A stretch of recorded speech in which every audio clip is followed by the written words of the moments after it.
We started with the King's Landing. Now let's travel north to the land of ice and the honor. This is Winterfell, the heart of the north and the home of House of Stark. Winterfell is one of the oldest castles in Westeros, said to be built thousands of years ago by Brandon the Builder, the same man who built the wall. The name itself is heavy, Winterfell, a reminder of every Stark that winter is always coming. The castle is huge with strong stone walls, hot spring flowing under the ground to keep it warm, and the famous God's Wood with the heart tree where the Starks pray. Unlike King's Landing, Winterfell is not about luxury but about strength, loyalty, and the survival. For centuries, the Starks ruled the north as a king in the north.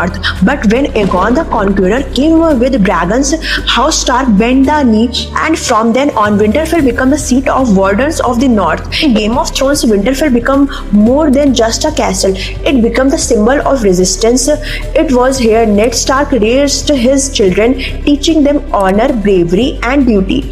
Ned himself stood as the most honorable man in Westeros, a man who chose truth even lies could have saved his life. His children carried the same spirit. Robb Stark, the young wolf who fought bravely as king in the north.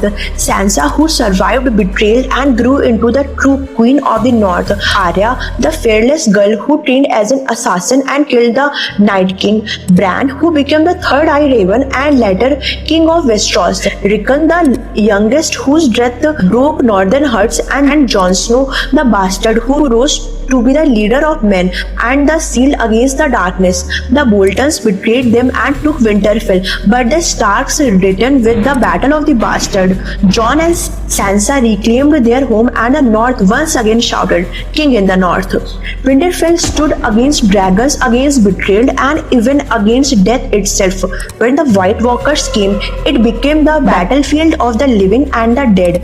Winterfell is not only stone and walls, it is the memory of the North, the spirit of honor, and the voice that keeps saying, "Winter is coming."